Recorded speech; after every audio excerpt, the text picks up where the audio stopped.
Ang mabuting balita ng Panginoon ayon kay San Mateo. Isinama ni Jesus ang kanyang mga alagad sa isang lugar na tinatawag na Getsemani. Sinabi niya sa kanila, "Dito muna kayo't mananalangin ako sa dako roon." Ngunit isinama niya sina Pedro at ang dalawang anak ni Zebedeo. Nagsimulang mabagabag at maghirap ang kanyang kalooban. Kaya't sinabi niya sa kanila, "Ako'y halos mamatay sa tindi ng kalungkutan. Maghintay kayo rito at samahan ninyo ako sa pagpupuyat." Lumayo siya ng kaunti. Nagpatira pa siya at nanalangin, "Ama ko, kung maaari po, ilayo ninyo sa akin ang kopang ito ng paghihirap. Ngunit hindi po ang kalooban ko kundi ang kalooban ninyo ang mangyari." Nagbalik siya at dinatnan niyang natutulog ang tatlong alagad. Sinabi niya kay Pedro, "Talaga bang hindi kayo makapagpuyat na kasama ko kahit isang oras man lamang? Magbantay kayo at manalangin upang huwag kayong madaig ng tukso. Ang espiritu'y nakahanda, ngunit ang laman ay mahina." Muli siyang lumayo at nanalangin, "Ama ko, kung hindi po maaaring maialis ang kopang ito, malibang inumin ko, mangyari nawa ang inyong kalooban." Ang mabuting balita ng Panginoon. Word of the day, hear what God has to say. Mapagpalang araw po sa inyong lahat. Kumusta po kayo? Ang ating word of the day ay pagsuko. Kapag naririnig natin ang salitang pagsuko, madalas negatibo agad ang dating nito. Para bang mahina ka? Para bang talunan ka? Para bang wala ka ng laban? Kaya sa buhay, marami sa atin ang pilit lumalaban mag-isa. Pilit kinokontrol ang lahat. Pilit nagpapakatatag kahit wasak na sa loob. Ayaw nating magpakita ng kahinaan. Ayaw nating umiyak. Ayaw nating aminin na napapagod din tayo. Pero may mga laban sa buhay na hindi kayang daanin lang sa lakas ng loob. May mga sugat na hindi kayang pagalingin ng pride. May mga gabi na kahit anong tapang mo, luluhod ka na lang sa katahimikan at sasabihin, "Lord, hindi ko na kaya." At yan mismo ang tagpong matatagpuan natin sa Ebanghelyo ayon kay San Mateo. Si Jesus ay nasa hardin ng Getsemani. Bago siya dakpin, bago siya pahirapan, bago siya ipako sa krus, nakita natin ang isa sa pinaka tao na sandali na kanyang buhay. Sinabi niya, "Ang kaluluwa ko'y namimigati hanggang kamatayan." Ito'y napakalalim na pananalita. Ipinapakita rito na kahit si Jesus ay nakaranas ng takot, ng lungkot, at matinding bigat ng damdamin. Hindi siya robot na walang emosyon. Hindi siya Diyos na malayo sa sakit ng tao. Siya ay Diyos na marunong manginig, umiyak, at masaktan. Kaya kung minsan, ikaw ay pagod, takot, o emotionally drained, tandaan mo ito. Naranasan din iyon ni Jesus. May mga tao kasi na iniisip na kapag malapit ka sa Diyos, hindi ka na mahihirapan. Pero tingnan natin si Jesus. Siya yung eternal high priest. Kahit siya dumaan sa matinding pagsubok, sa matinding agony. At ano ang ginawa niya sa gitna ng kanyang paghihirap?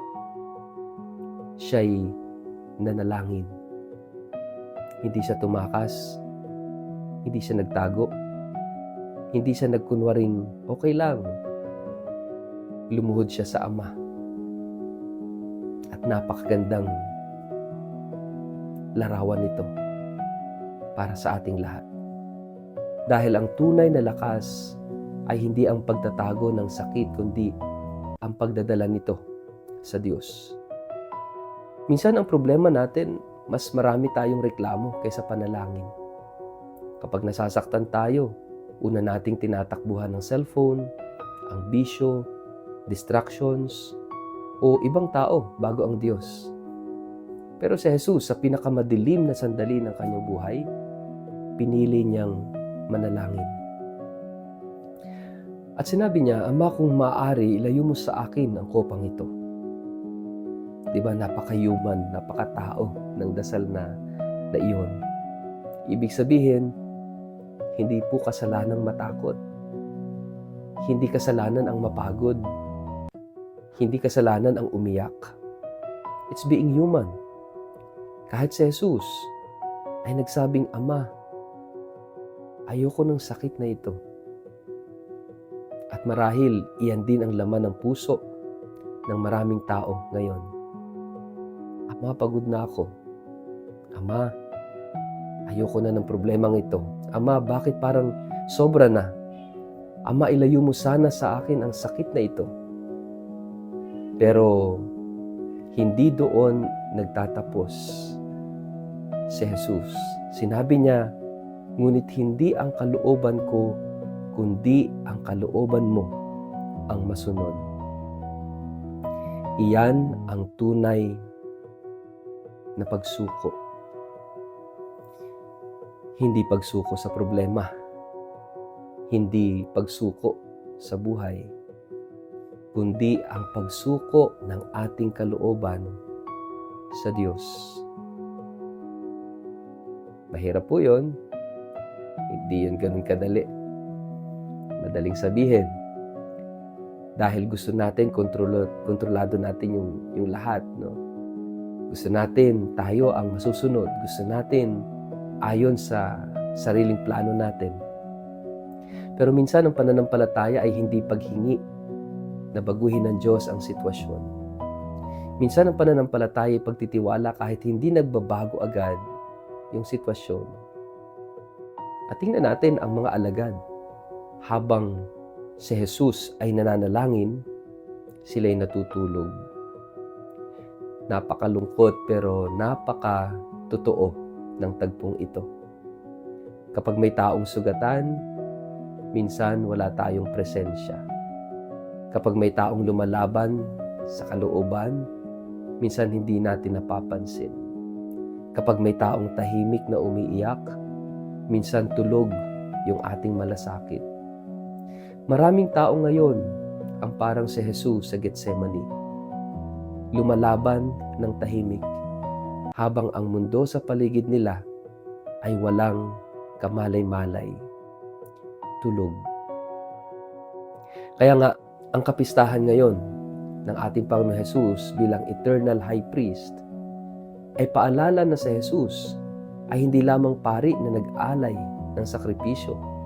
Siya mismo ang naging sakripisyo. At dahil dinaanan niya ang sakit, naintindihan niya ang sakit natin. Dahil naranasan niya ang takot, naiintindihan niya ang mga takot natin. Dahil lumuhod siya sa Getsemani, alam niya ang bigat ng ating mga gabi ng pag-iyak. At narito ngayon yung pinakamagandang sinasabi ng ating ebanghelyo. Ang pagsuko ni Jesus sa Ama sa Getsemani ang naging daan ng kaligtasan ng mundo. Ibig sabihin, minsan ang pinakamalalim na tagumpay ay nagsisimula sa pagyuko, sa pagluhod sa Diyos.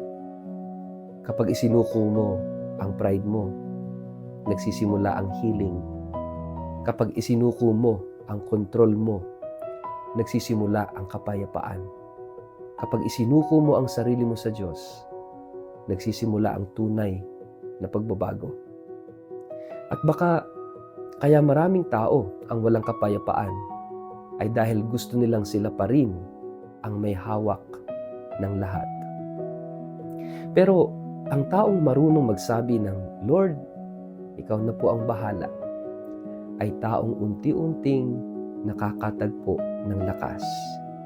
Kaya ngayong araw baka inaanyayahan tayo ni Jesus na lumuhod din sa sarili nating Getsemani. Dalhin natin sa Diyos ang ating pagod, ang ating sugat, ang ating takot, ang ating luha, ang ating pagkalito. At matutong magsabi, Hindi ang gusto ko, Panginoon, kundi ang kalooban mo ang masunod. Dahil minsan, ang pinaka banal na dasal ay hindi mahahabang salita, kundi isang pusong marunong sumuko sa Diyos.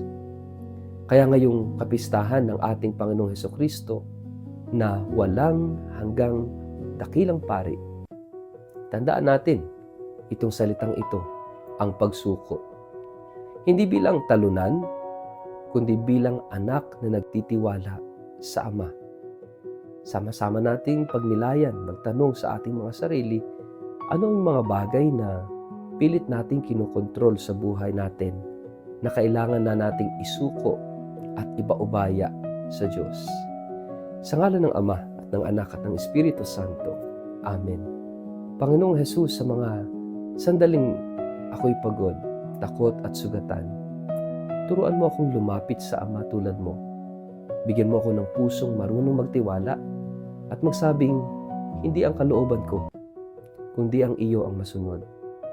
Sa gitna ng aking Getsemani, huwag mo akong pabayaan. Amen. Pagpalain kayo't ingatan ng makapangyarihang Diyos, Ama at Anak at Espiritu Santo. Amen.